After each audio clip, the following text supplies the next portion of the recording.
This episode of Nerd and Tie is sponsored by fans like you, who have sponsored us through GoFundMe.com/nerdandtie. If you feel like throwing a few dollars our way, you can do that too, and be awesome, like all the people you want to be, like us. Also, we're throwing a convention. That's right, September 23rd through 25th, 2016 in Eau Claire, Wisconsin. We are running the Nerd and Tie Expo at the Plaza Hotel and Suites. It is 3 days of awesomeness, guests, video games, tabletop gaming, vendor rooms, screenings, just neat stuff. And it'll make your life better, happy, and full of pie. On this episode of Nerd and Tie, the Abramsverse is officially the Kelvin Timeine. Kelvin Timeine Sulu is officially gay. Pacific Rim 2 has a release date. This is not a drill. Pacific Rim 2 has a release date. Netflix has greenlit the Lost in Space remake. The Tetris film won't just be one film. It's gonna be 3. And Sukoshi Con has canceled all future conventions. It's exciting. All this plus your mail on Nerd and Tie. Oh, how are you kids doing today? Woo! I'm good. Hold on, Trey, don't move. There's a crabby just on your shoulder. Let me just... Are you letting something that filthy in your house? Yeah, hold on. I got it. There we go. I'm only 17 more ground up crabbies away from a kingler. I assume that's what's happening to them. You know, it took me forever to even find a crabby last night. So Yeah, I'm assuming... Eau Claire's lousy with them for some reason. I don't want to... Don't even get me started about Janesville. I found an Pokemon Abra. population here isn't great. I found an Abra on the street. Nice. Just Did standing there. Did you grab it? Did you Yeah, I catch it? got it. Nice, So good I'm job. assuming that for those of you who have had your head in a hole and not on Facebook this last week, Pokemon Go obviously came out publicly, and we're all playing it. Yeah. I only started yesterday, so on Saturday. So I'm only level 6, but See, that's better. Like, see, I've been playing. I downloaded it minutes after it came out, like at 7:07 p.m. Central Time on Wednesday or whenever that was. And I'm only up to level 9, but that's because I didn't really get a chance to wander around and play it. I was about to say, I got it the day it came out, but I'm only at level 6.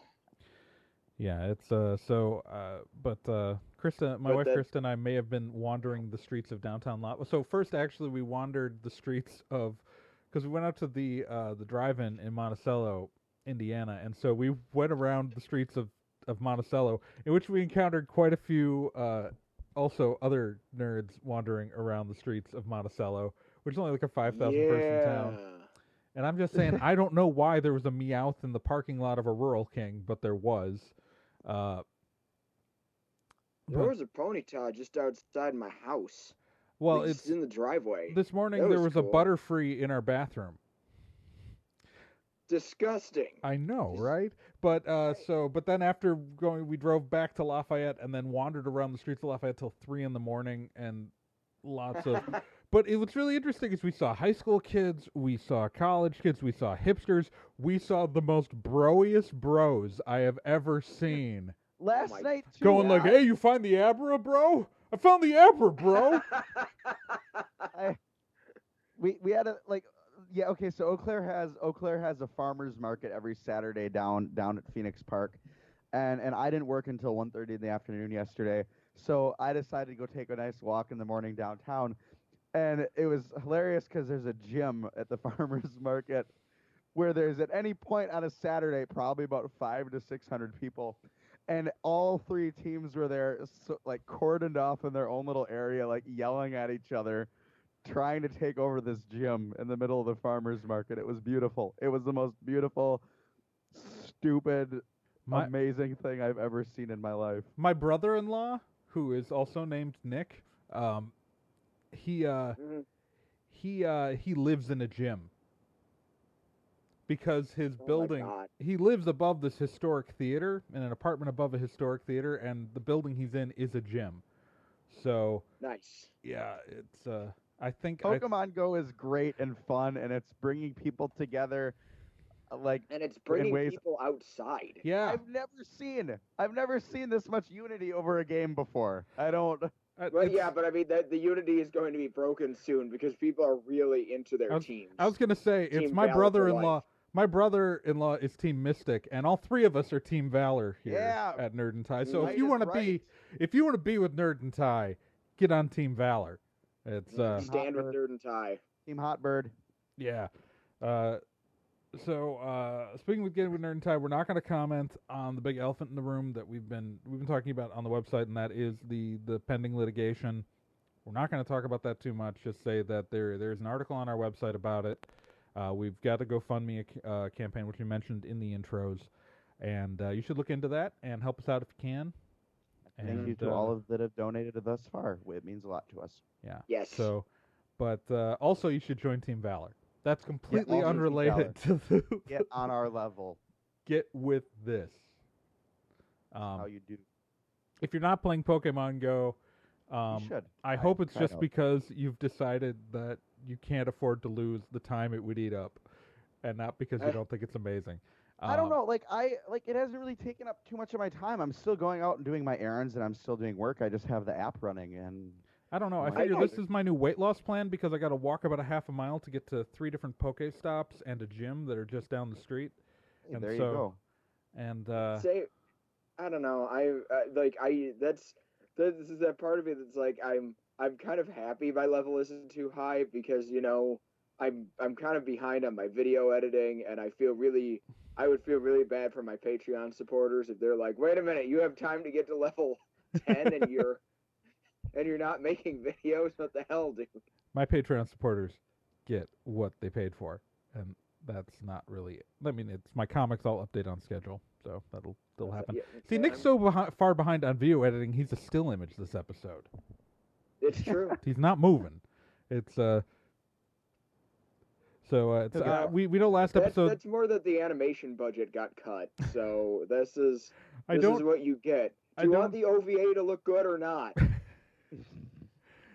So it's. I know we had some video problems last episode. Hopefully, we've got those cleared out. I'm monitoring my CPU usage. I did some computer upgrades, which my computer was not super happy about, and that caused last week's problems. But we know last week's the audio was fine, so the show. But speaking of the show, we should kind of Yeah, start we should the show. do that. Let's start the show. So we should move on to So- our first story, and that is, of course, taking us into the wild and wacky world of Star Trek.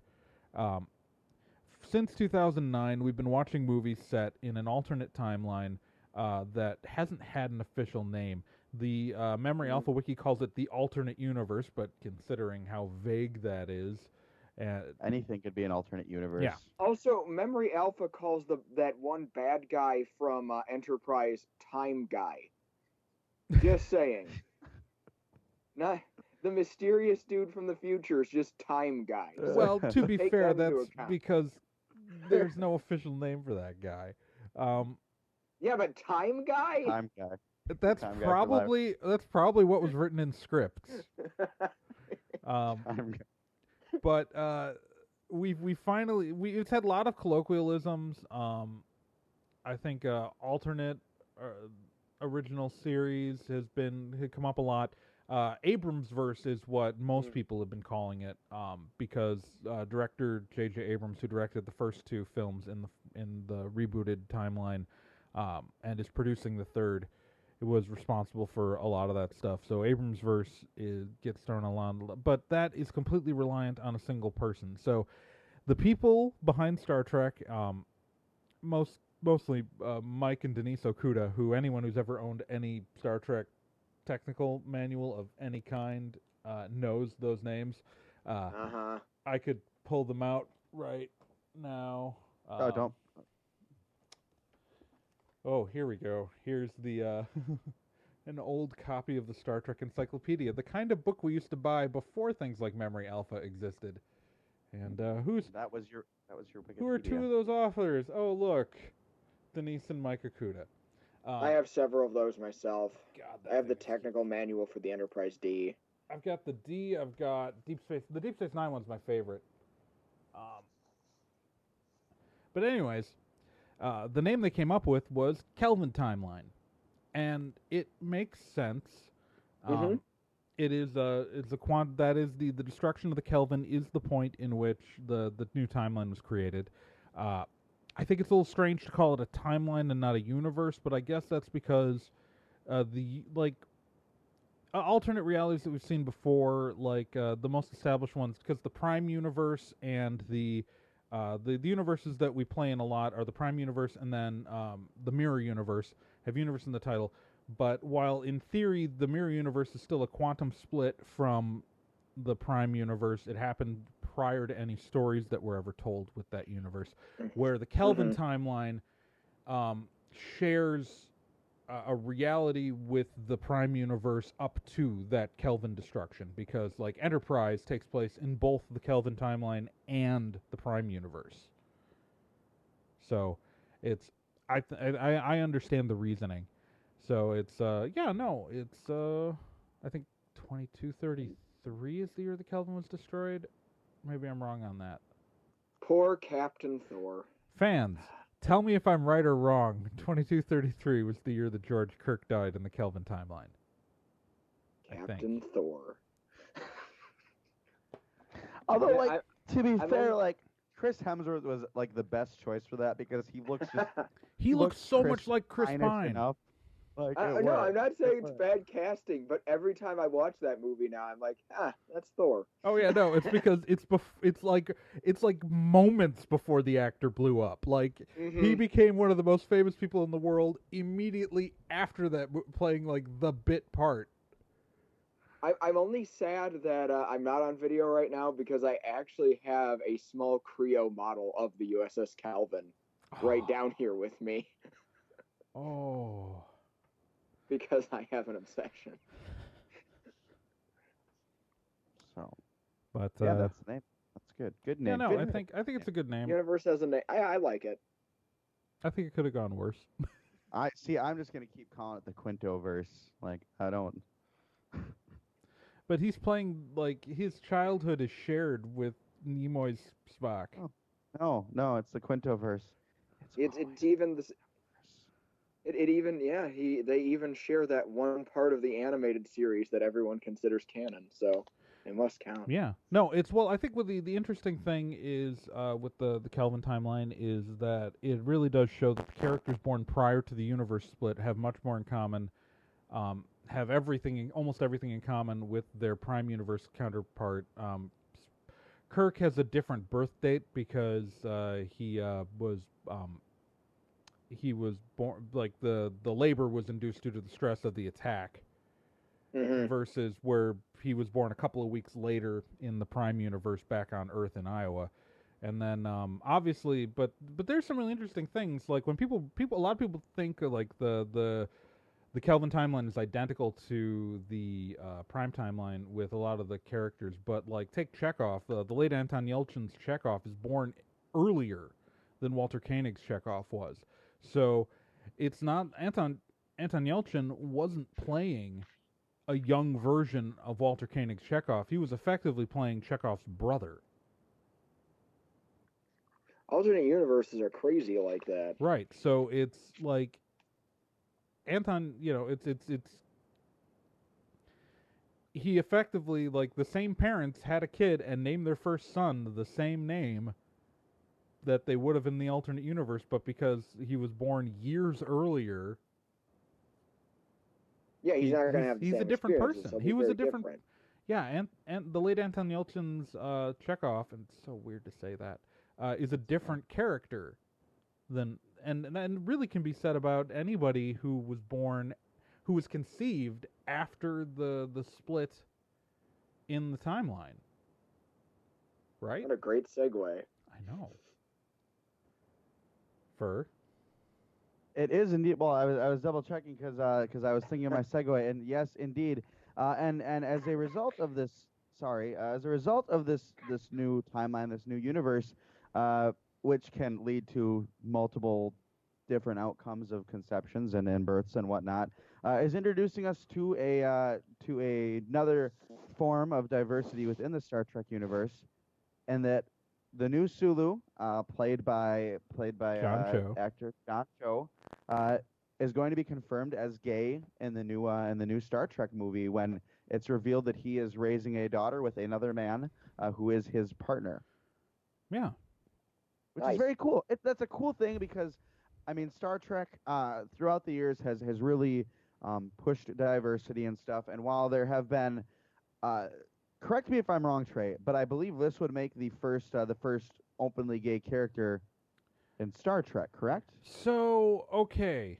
Okay, no, I know there was that whole complicated. thing. It's complicated because there was that entity, and I believe it was Deep Space Nine that could choose the body that it was inhabiting. Correct? Was it Deep Space Nine? The first same-sex kiss in Star Trek was in Deep Space Nine between Jadzia Dax and someone who had been the lover of her former host. It is implied that Jadzia Dax was bisexual. And so it was never directly outright stated, but it is her romantic feelings towards another woman that are established on screen, and well, especially that other woman who also kissed her, both is bisexual. Now, she's the only main cast member who's had anything like that. Now, in the Mirror Universe, Kira Nerys is bisexual, while Prime Universe Kira Nerys is heterosexual, and Ezri Dax is heterosexual in the Prime Universe, while her mirror counterpart, who never got the Dax symbiote, so I don't remember the character's full last name without the symbiote, but the Mirror Universe Ezri was a lesbian, and so it's. So that's kind of an uncomfortable implication of the evil version is. Well, no, except that Mirror Ezri wasn't evil. Oh, okay. So I didn't actually see that episode, so yeah. I feel bad. But anyway, John Cho Sulu will be gay in Star Trek Beyond, and that has raised a lot of course, the natural criticisms coming from homophobes all over the place. Actually, hold on, Trey, okay. I'll get there. My favorite being people saying, "Oh, how dare Hollywood continue to push leftist propaganda on us?" Apparently, not having seen any Star Trek episode ever, including original series. The whole show kind of is leftist propaganda. The whole show is that. But the most surprising criticism of this comes from the original Sulu, George Takei, who says that it's not right to change Roddenberry's vision like this. Okay, so yeah, let's unpack this, because one of the reasons that's a weird thing to hear from George Takei, who came out in 2005 and has been a huge proponent for LGBT individuals. Yeah, came out. People noticed. People noticed. Did you not see the Naked Now episode? No, it's like it was an open secret amongst the cast of the original series, and it's he was appearing in gay pride parades for like a decade before he came out. so it's like anybody who knew George Takei was fully aware. It's just he didn't. But it's good that he did it his way and came out naturally and all that kind of stuff. So but we have a lot to talk about with him saying that it's not right to make Sulu gay. And actually Simon Pegg's responded to this too. So let's unpack. I like Pegg's response a lot. Yeah, it's the Simon Pegg's response wasn't that different from our response. It's now originally they decided to make Sulu gay actually as a tribute to George Takei, and George Takei didn't want them to do that only because George Takei has lived with Hikaru Sulu in the back of his head. George Takei picked the guy's first name. He worked really closely with Gene Roddenberry on developing a lot of aspects of the character. It's George Takei's the one who pushed for Sulu to get promoted to captain. There's lots of stuff. So I understand George Takei's point of view. In his mind, revealing that Sulu is gay is Sulu coming out of the closet, but it's not. This is not George Takei doesn't want to make it feel like he was playing a closeted character this whole time.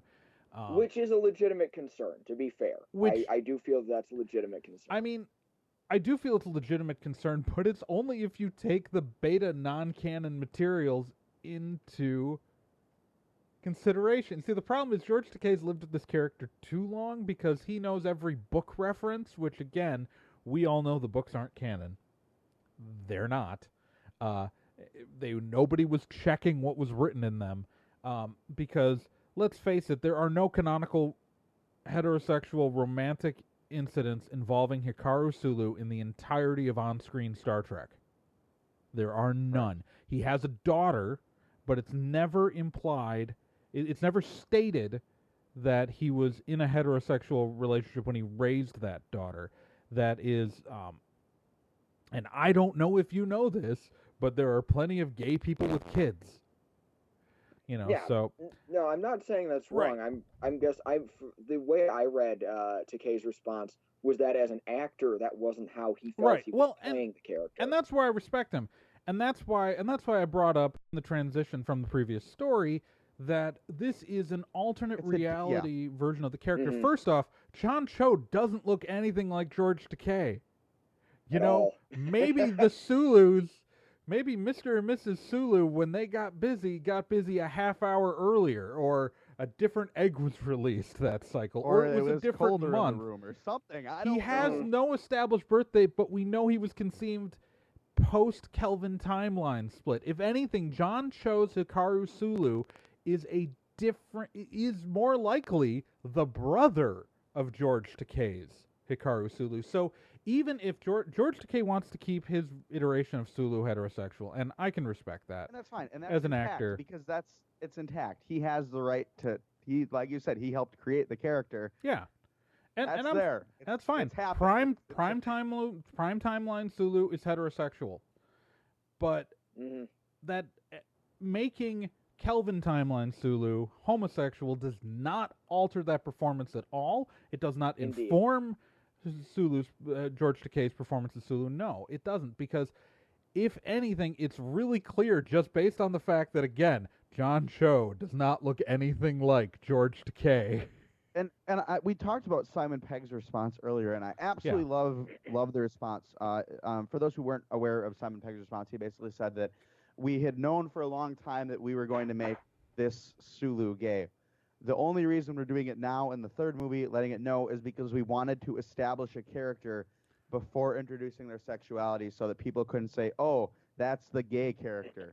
Yeah, and I think that was such a good choice. And as far as an amazing thing to do. And as far as we've been told, it's just going to be a casual reveal. It's not even going to be the focus of whatever scene it happens in. It's going to be an aside, because again, the important thing is not that Sulu is. I mean, that's the headline right now, but it's within the film franchise and reality. It's just it doesn't make, since everything we've seen about Sulu in the franchise is him doing his job, is that it doesn't affect doing it very well too. Yeah. Have you seen the new trailer where he's piloting that?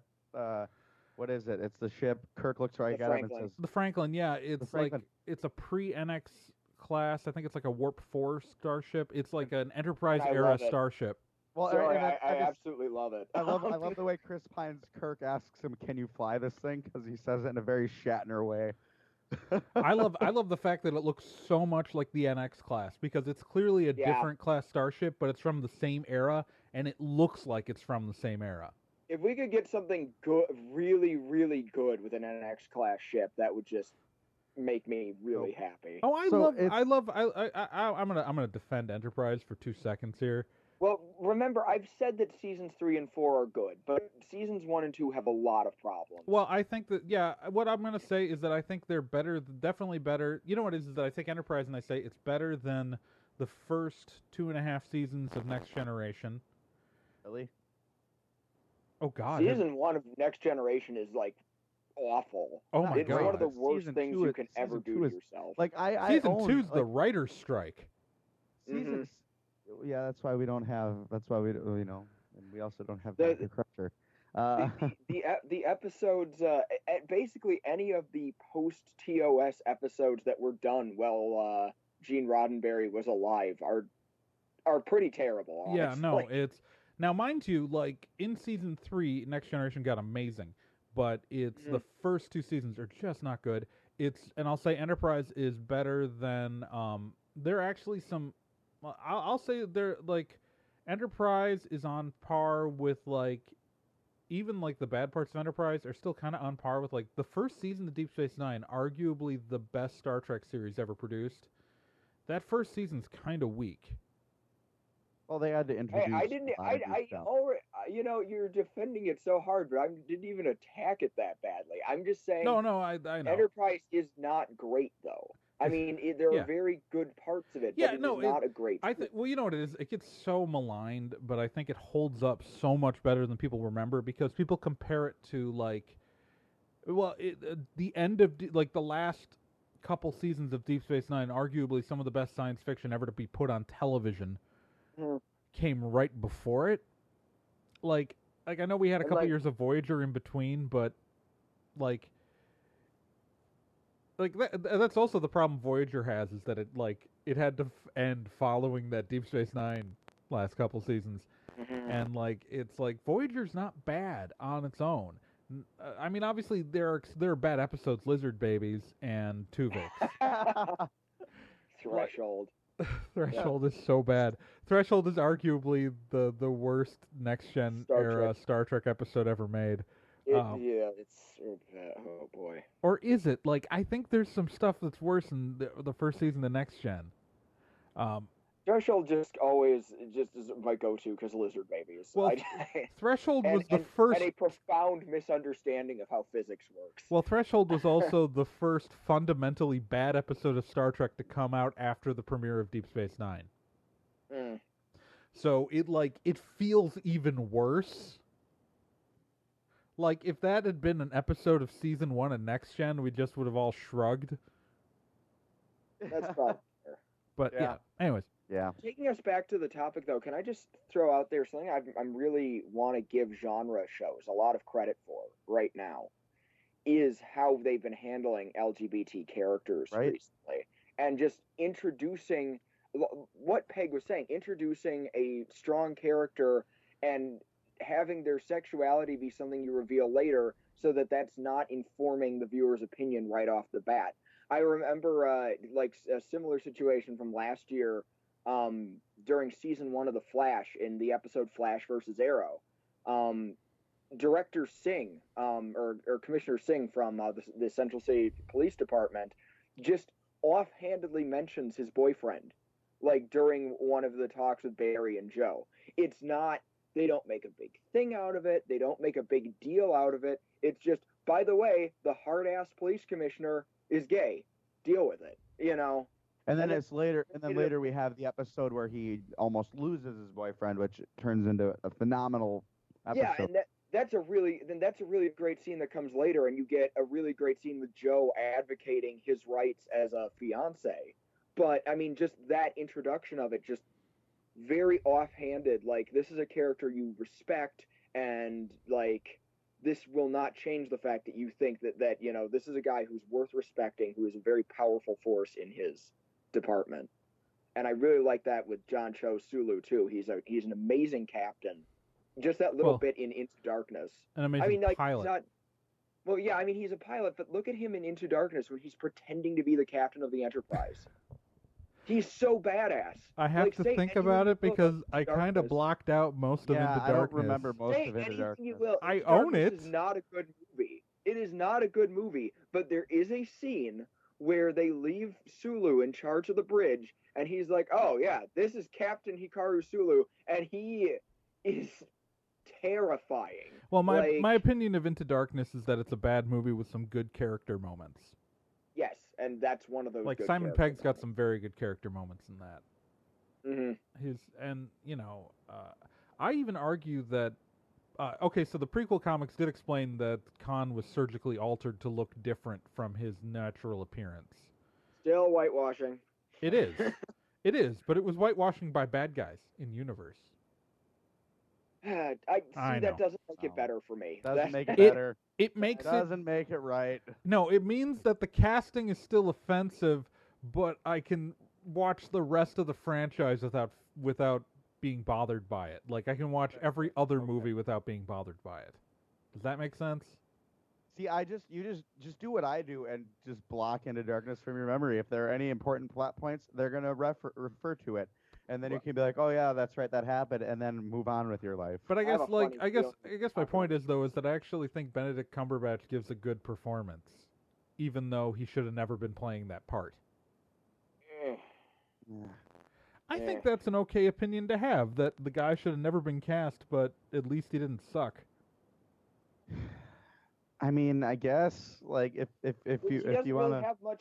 He doesn't really have much to go on, though. I mean, it's Well, not a that's well-written actually why I character. think he's impressive, Like- because he does lots of little Like- subtle things like, with I no guess- material. I guess maybe if you go to a restaurant and they just bring out a plate of poop for you to eat, and you're like, well, you're feeding me poop, but your presentation is really good. So I guess I don't. I wouldn't go with poop. I'd go like white bread toast with no toppings. You know, you're not. It's not gonna kill you, but it's still not. You know, what you would go out to eat for. And it looks good, I guess. I don't know. It's perfectly toasted just the way you like it. Yeah. It's just. But you were trying to order a steak. Yeah, exactly. No, that's actually exactly what it is. You ordered a steak and you got perfect white bread toast. But you can at least appreciate that it is perfect white bread toast. It is perfect. I'll give you that. Okay, there we go. Benedict We have Cumberbatch, a perfect metaphor white we bread agree toast. on. Hey, I think he's really well cast as Doctor Strange. I'm looking forward to the movie. Because- I'll reserve and my I- judgment till after I leave the movie. That's not the cast. Isn't it weird that like in this movie with Benedict Cumberbatch, that's not the casting that people are upset about? I don't. Well, he got cast as an upper-class rich doctor. Yeah. I mean, let's... yeah. Doctor Strange, like, I know a lot of people wanted someone of color to play Doctor Strange, and I would have been totally cool with that. Like, I'm not, like, saying that I would have had an issue with that. I don't. I think that would have been awesome. But, like, he is, like, the Mr. White-as-hell doctor. Like, we're not talking about, like, you know, whatever. Oh, Well, you know, speaking of things that we all agree on, Yes. speaking of Let's talk- things that we all agree on, it is a well-known, established from day one fact that we at Nerd and Tie love Pacific Rim. It's the best thing ever. na. And I'm gonna lick my copy of it right now. Here, let me put you on screen there for here. Yeah. I love it. Oh man, I licked Ron Perlman's face on the back cover is what just happened. Which I guess there are worse faces to lick. We have been. The road to Pacific Rim 2 has been a rocky one. You know, losing directors, almost getting canceled, then getting uncanceled, finding a new director, finding its footing, getting John freaking Boyega. Like, God damn. Things are kind of on the up and up, I think. You know, right? Anyway, like things look like we find, but now it's not just that. We know when it's happening. We know when we're getting our John Boyega punching giant monsters movie robot. Yeah. And it is going to be one of my favorite times for movies to open. It is going to be February 23rd, 2018. Oh my God. And I say that because I really like when movies open near my birthday, because it gives me stuff to do. It is opening. We're all gonna get together and take Nick out for his birthday on that day, right? And we're gonna go see it. I think this release date pretty much tells us exactly what country this movie's getting released for, and it is not America. Yeah, it is not America, because it's getting the downside is that it's going to be squarely between Black Panther, and Deadpool and 2. the unnamed Fox Marvel film, which is probably going to be Deadpool 2, which are also two movies that I'm really freaking jazzed for. At least we're getting something. It's not that July 12th release date that we got back in 2013, but it's something. Oh yeah, well, but it's, you know, the whole point, the whole reason a sequel is getting made is because it's for China. China is where this movie. Yeah, China loved it. China is where this movie made all the money, and I'm cool with that, because as long as China keeps loving it, Get it. they're gonna keep making it. Mm-hmm. Yeah, it's people always forget. Like well, I shouldn't say people always forget. They're getting more used to it now. Is the idea that movies are being made with an international audience in mind, especially China. China decides a lot of where our blockbuster franchises are going just as much as we do. So yeah, they're going to make it to go for that Chinese demographic, and you know what? Yeah, if I get Cool. more Pacific Rim, I'm great. Yeah, that's Mark your calendars, fam. John Boyega punching monsters with a giant robot. I no. I can't wait. It's. I'm so glad that this movie's actually going to happen and come out. I'm not going to complain about the release date too much, other than the fact that apparently in the middle of the winter I'm going to go to a frickin' movie theater 3 times because That's true. like I see. It's gonna make the winter less bad. Because what is it, Louis? Or is that Louis Black has that joke about why Valentine's Day is awful? And he talks about it's the most depressing month of the year, February.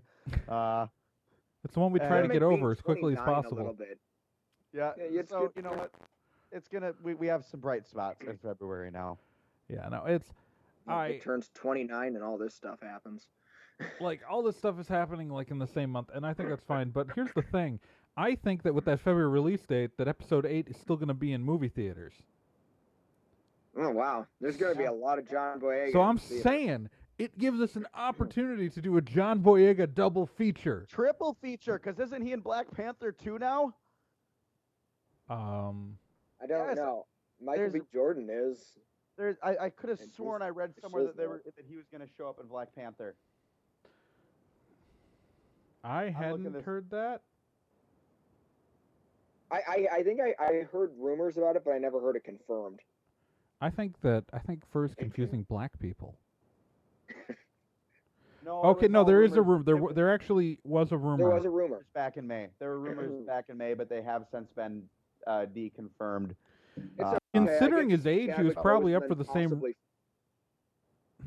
I would have been all for that, man. I was about to say it's okay. I still get to see Chadwick Boseman fight Apollo Creed's son, so we're good. We're Yeah, good. no, I figure he was probably up for the same role that Michael B. Jordan was. No, here's what it was: is that John Boyega had said before the casting, he said, "I would love to be the Black Panther."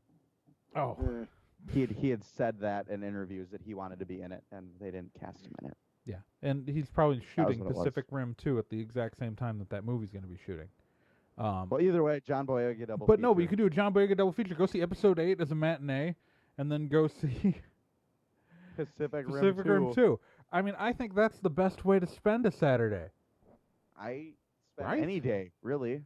I feel safer as a human being knowing that any of the threats that face the galaxy or even just my dimension of reality, I have John Boyega to protect. What's that release Frankly. date again, Nick? That is February 23rd. Yes, 23rd, 2018. Sorry, my 2018. screen went black. That's Yep, okay. 2018. I will be. I'm excited. I'm also jazzed. I'm super jazzed. Speaking of things that are coming out, I don't really have a transition for this one. Way back in the 1960s, Yes. when sci-fi was the big to-do, because hey, suddenly we have all these new production things that we can do in television studios. Sci-fi television shows were big. Of course, you had Star Trek, and Lost in Space. Well, The aside Space from Family one- Robinson. Space Family Robinson. Mhm. No, that is Lost in Space. That is. Aside from a failed attempt back in the, was it 90s? 1998. Yeah, it was to bring up- 1998. Yeah. With Lost Matt in LeBlanc Space movie and Heather theaters Graham. that wasn't very good. I loved it. Lost in Gary Space Oldman as Dr. Smith. has been That was picked good up casting. by Netflix. A 10-episode series has been ordered straight to Netflix for the Lost in Space remake, which is going to be very similar, allegedly, to the original TV show. Okay, I want to throw this out there. I really, really love the premise of Lost in Space.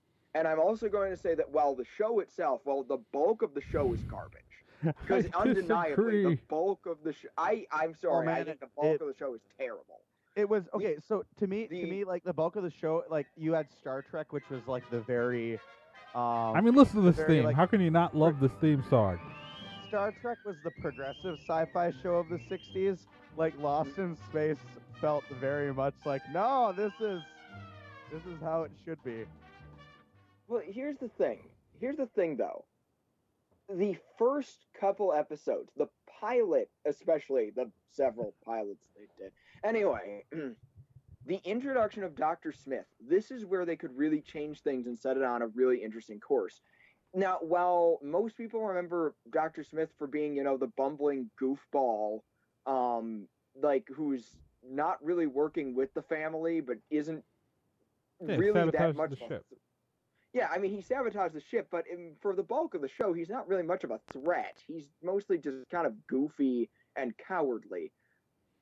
The original pilot with Dr. Smith, he is very much an actual threat. Well, and he wants to murder that entire family. Yeah. He is very much acting against them. He was actually voted one of the most frightening villains on television after that first episode, and then it all went downhill from there. And I would love to see them dial that up again and make him that full-on threat that he could be. So you want the 1998 movie again? Not necessarily. I want... There are elements of that. Here's the thing. I mean, sure, he had to turn to a giant spider creature, but, whatever. Oldman's casting was not bad. Like, that was a good idea, and they started out with a good idea for Dr. Smith in that movie, I think, even. Yeah. But what I would love to see, I would even love to see him played maybe even more something similar to maybe a less pervy version of like what they did with Gaius Baltar from the Battlestar Galactica remake, of taking this character who, I'm sorry, it's almost impossible to take him seriously when you watch the original, and then turn him into this thing that you're afraid of, but you're also curious at, and it's like you hate him, but at the same time you can't look away from him. That's what I would love to see.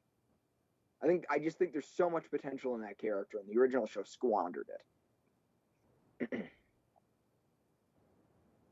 Yeah. I don't have anything else. That was no, really that was pretty. That pretty much hit the nail on the head, I think. Wow. There's potential. There really is. Yeah, no, I like the original Lost in Space a lot. Well, I mean, no, the original Lost in Space is don't really, get me really wrong. good, and I don't disagree I don't disagree with Nick about what this new show should be. I don't disagree at all. I'm just saying I also really like the original Lost in Space. I can't. When I was younger, I really liked it, and I can't. Except for that damn monkey with the ears. It has its problems, but I think like the original, we can appreciate the original for what it was, and still hope that this new one improves on the original. If Billy Mooney could even cameo in it, I think that'd be fun, though. I'm not gonna lie. So, but yeah, no real set release date. Actually, I'm probably wrong on that. I also look forward to seeing them do something with the robot. I don't know. See, like Netflix has had so many great original series, and I keep looking back at Voltron Legendary Defender, where you remember this cartoon as being so epic, but when you watch it again, it hasn't aged well at all. And then you look at Voltron Legendary Defender, and it's just as it actually is just as epic as you want the original series to be in your memory. And I would love that with Lost in Space, to have something just as grandiose and cool as what it has the potential to be, but it actually is that. Can it still take place in 1997?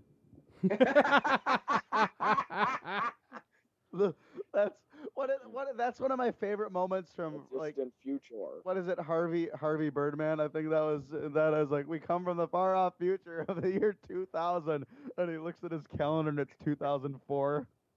That was a great bit.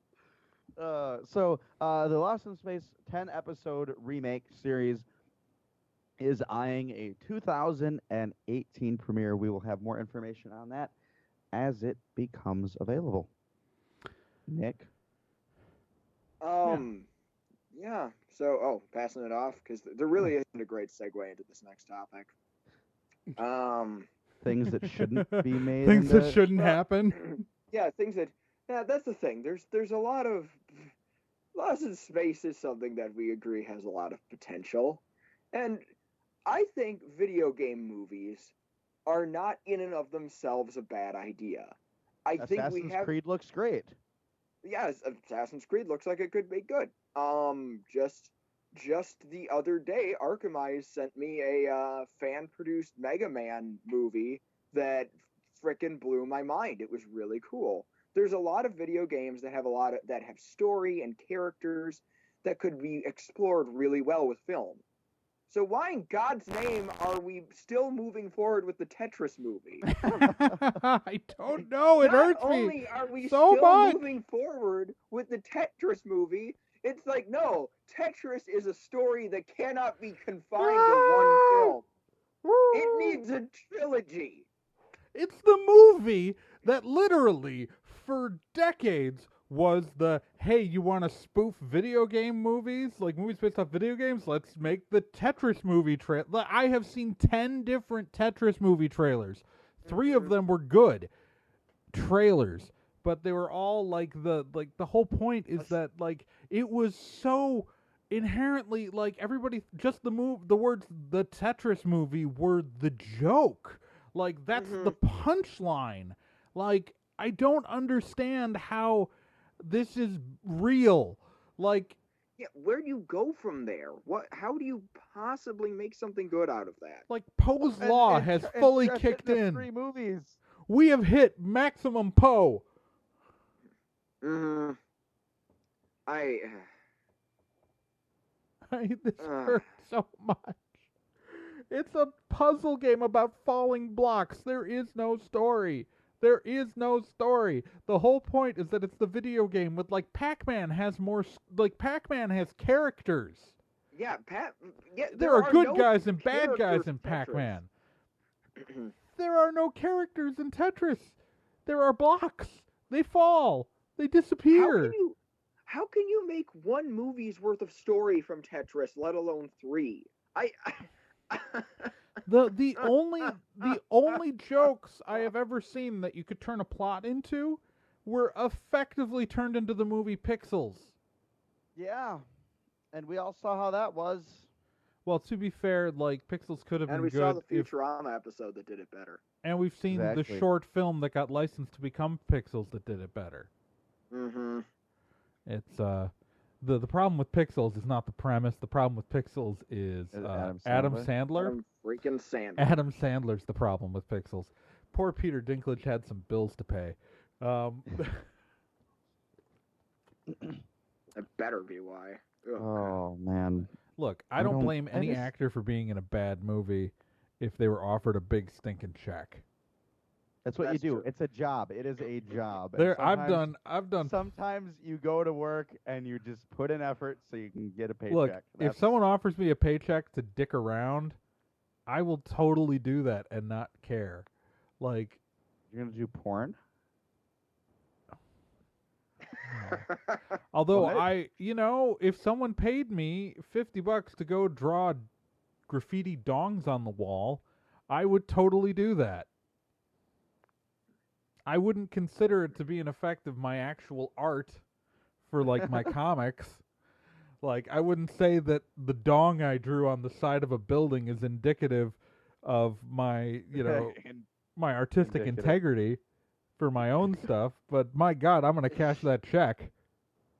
I will totally go draw a dong on your wall for $50. That's it. I'm just saying this. If you pay me $50 and you own the wall, this is only applicable if you actually own the wall yourself, I will totally draw a giant dong on that wall for $50. It will not be a good drawing. It will be a very crude drawing. It's just going to be, one continuous line, but it's going to be a dong on your wall. There. $50. Have the shape of a dong and it'll be the rough shape of a dong on your wall for $50. But you have to prove that you own the wall, or else because I'm not. Show me that wall ownership. Because I'm not going to jail over wall dongs for $50. I'm not going to jail for $50 wall dogs. This movie is such a bad idea. We've already descended into wall dogs. Ever notice that, about this? You get that one piece that kind of looks like a really short penis? Like, 3 wide with like the one up in the. Never what I where mean? my brain went. With the little. Or actually, the L-shaped ones that look like sideways dongs if you rotate them. Those are dicks. Those are definitely. Yeah, those are definitely dicks, right? And really, the only Tetris piece that doesn't resemble a dick in some way is the square. So are we saying that the Tetris porn parody is probably going to be a better movie than the Tetris trilogy? Yes, 100%. Okay, well, yeah, it is. 100%. Oh, you know what? That Tetris movie just needs to disappear. It does. It needs to disappear. Speaking of things disappearing, so earlier this week, Sukoshi Con, a organization that runs several conventions around the country, including Louisville Anime Weekend, Anime Southwest, in theory Destination Anime. I don't know if that ever actually happened. Officially announced via Twitter that Louisville Anime Weekend, which is scheduled for the end of this month, July 29th through 31st, has been canceled, and that there will be no more Sukoshi Con events ever. Period. Wow. Done. They then pulled all of their social media except for that one Twitter page, and then immediately dropped all their websites. Now, there's been a weird thing where the websites are live again, and you can still technically online pre-register for Sukoshi Con. Last I checked a couple days ago. I am right now loading the page to see if that still is true. That's messed up. No. Looks like they finally got rid of that. So yeah, they finally got rid of the ability to register for Louisville Anime Weekend. At least at the time of the recording this, at 12:42 p.m. Eastern Time, Sunday, July 10th. All right. So it's but they pulled all their websites. Website went back up again later, but they announced that all future conventions ever run by the company are just gone. While James Carroll initially told vendors that he was going to refund them, he has since fired all of his staff, as far as I can tell, and so he's the only one with access to the money. So vendors, if you're out of money, you got to go straight to James Carroll.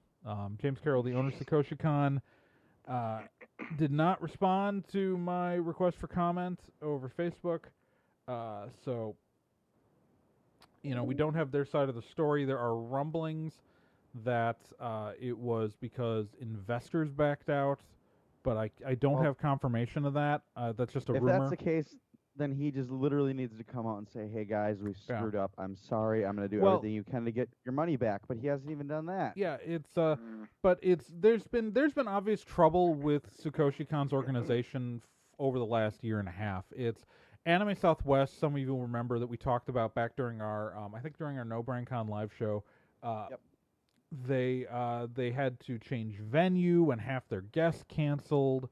And they were calling the convention Anime Southwest, even though it took place in Denver, which is not conventionally considered part of the Southwest remotely. Like, parts of Colorado could be considered in the Southwest, but not the part that Denver is in. I'm just saying. Also, frankly, out of the last year and a half, they've canceled 4 of their 11 planned conventions now. So it's really obvious, and when they hadn't announced next year's dates for any cons, they just had Louisville Anime Weekend on the books. So I think it's really clear that there's been money problems for a while. That's really the only explanation that I can think of for this many, like, fooms just going off. Obviously, if we're not right, go ahead and tell us. We will be happy to issue a correction, Mr. Carroll. But it sounds like you're out of money. And so Find a way to pay those people back too, I mean, buddy. Come on. now Anime Land Wasabi was run by them for 1 year, but they bought themselves they separated back off of Sukoshi Con. So Anime Land Wasabi, even though they were run this last year, they were not run by Sukoshi Con, and so they're going to continue. But the rest of the properties that Sukoshi Con's been involved with are just gone, and they don't exist anymore. And sorry if you enjoyed them because they don't exist anymore. Yep, they're done. I think They're gone. I think this is really indicative of what happens with the current boom with people who might get into this for the wrong reasons. If you're trying to look at conventions as a profit center, it is a difficult thing to do, and you can't. If you've got investors who are looking for a return, it's not going to go well because it's a fickle market. Lots of things change, and again, And it seems like I do think that we have a kind of super saturated market right now. We probably are going to see a bit more of this in the future, I think. Did a Pokemon just show up for? No, that wasn't me. Oh, that wasn't me. Nick, you find a Pokemon? No, my phone vibrated for no discernible reason. My phone that I'm recording on vibrated for no discernible reason. Okay. I don't know why. Okay. Well, all right. So We should probably move on to mailbag, though. we should move on to mailbag. So goodbye, Sukoshi Con. I don't know if anybody listening actually cared about you, but you were a thing that used to happen that no longer happens. Rest in peace. Goodbye. But Nick, also bring pay us into the people back. mailbag. All right, I'm getting out the mailbag right now. Maybe my phone was vibrating with anticipation for the mail. I don't know. Anyway, It saw you shiver. We see it shiver with anticipation. Patient. okay. You didn't wait long enough for. I'm sorry. Guys I wanted are- to get the mailbag. Neither of you are really Tim Curry enough. Oh, I could be. Anyway, first up and really only up in our mailbag. I could be this old Tim Curry. fortnight, Yeah. Like, we've got Archimize with Oh, the Lord. subject President Kaiju. Hey nerds, sporting fashionable ties. Sorry I haven't phoned in a while. Speaking of listener call-ins, sound like a great addition to the show. I've been really busy. Speaking of being super busy, the presidential election is coming up. I've finally Oh. settled on the appropriate presidential criteria, the Kaiju plan. What do you think each candidate's Kaiju plan is, Yeah. and do you think would be most effective? We're Hope gonna you all build a had a wall and wonderful 4th of America Day. we're gonna build a wall and we're gonna make the kaiju pay for it. I was about to say, we already know Donald Trump's Kaiju plan wouldn't work because he's just so big on building walls, and walls fail miserably. So, yeah, he's out. I mean, I guess like, I don't know. Clinton's kaiju plan would probably be to bomb them. So I don't. That actually seems like it would be like the most effective operational plan. Of what we've got, yeah. Yeah, no.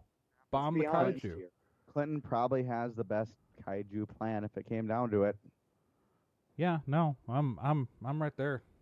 Well, Yeah. save for Pacific Rim, if Toho movie, if Japanese kaiju movies, especially Toho movies, have taught me anything, there's really not a whole lot we as humans can do about kaiju. We just have to hope another kaiju will show up and that it'll fight on our side. And I mean, like, that's really all you've got. Either that or that an eccentric World War II veteran will sacrifice his life tragically to end the monster's rampage. And we're really short on those. So, yep. Oh, Godzilla 54 is a sad movie. Ugh. Okay. well, Let's see. Closing out the letter. Hope you all have wonderful 4th of America Day. Have a fantastic fortnight. Archimize. P.S. Have you been forwarding my mail to Shameless Otaku? I haven't heard a reply in a while. Maybe he ticked off his postal provider. Tell him I said hi. Hey, Shameless Otaku, Archimize says hi. All right. Oh man. That's all we've got in the mailbag right now. Is All that right. little pile of insanity. And now we move on to the Vomit Head Steve challenge. All right, the Vomit Hat Vomit Steve. Hat Steve challenge. Yes, the Vomit Hat Steve challenge. Now, for those of you who don't know, the Vomit Hat Steve challenge is a part of the episode where I read a line in a book, and our challenge to you, the listener/viewer, is to guess what book I am reading from. If you manage to guess what book I'm reading from, you get your name included in the Hall of Awesome. The benefits of the Hall of Awesome are as follows. 1, you get your name listed on our website. 2, we read your name aloud every episode. 3, you can like high five yourself when you're like just standing around What more do you being want like, from us? I'm like, you know, you could be like, oh man, I forgot. I'm just totally awesome because I'm on that list thing. And then you just like high five yourself and be like, yeah. So, you know, that's a pretty good benefit. The current members of the Hall of Awesome are as follows. Arkham Zero, Renan Incenti, Cheesy McDammy, Krista, Slithery D, Shameless Otaku, The Random Ramblings Man, Corfan, Capito, Chris Graham, Lily Soares, Paper Godzilla, Cavsy, and the Minnesota Librarians. And now, we will continue reading from a book that I've been reading from for a couple of months. Our current sentence for this episode is... Thurston got cracking, writing a new constitution, severely limiting the powers of the crown and narrowing voter eligibility. I'll read that again. Thurston got cracking, writing a new constitution, severely limiting the powers of the crown and narrowing voter eligibility. If you know what book that's from, go to nerdandtie.com/contact. Click on the form. Tell us what you think it is. Or, you know, write to us about anything else. If you've got letters to write... Team Valor is the best. Tell us why you don't like the fact that we're on Team Valor. If you've got letters to write to Shameless Otaku or Arkhamize, we can help deliver those as well. Just the new service we're apparently providing here at nerdandtie.com. I guess. We're a courier service now. I don't... Just tell us everything you We're need, the Planet want, Express desire. of podcasts, really. I'm the drunken robot, Trey's the old man, and...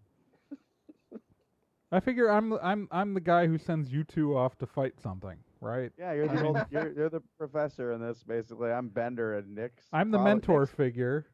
Nick's pretty Leela-esque, I'll be honest. Like, yeah, we're gonna... I figure I'm the mentor, and you two... One of you gets to be the hero, and the other one's the plucky sidekick. I'll let you fight it out, which one's which. They say everyone's the hero of their own story, but they also say a lot of stupid things. Okay, so with that, we should probably exit the show. Yeah, I'm gonna go. I'm actually after the show. I'm gonna go to a car show with my dad and see the '60s Batmobile. I'm just gonna walk like 10 miles today playing Pokemon Go. Krista and I are gonna drive around town and then find parks to go hunt for Pokemon in. There's a Rhyhorn, apparently, like a Rhyhorn nest down in Carson Park. So you best believe I'm walking down there today. So I'm Trey Dorn. I'm Firsters. And I'm Nick Izumi. And remember, you can always subscribe to Nerd and Tie on iTunes, Google Play, Stitcher, and you can rate and review us on all these things too.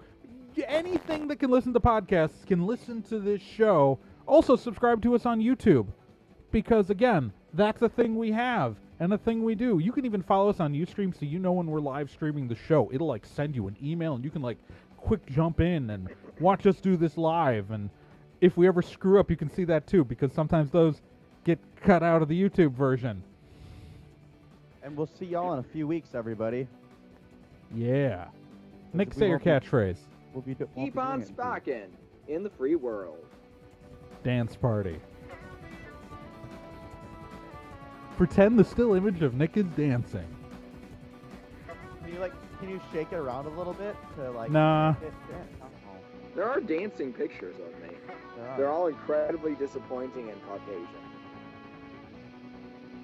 Oh dear Lord. That's what it says on my business card. Incredibly disappointing and Caucasian.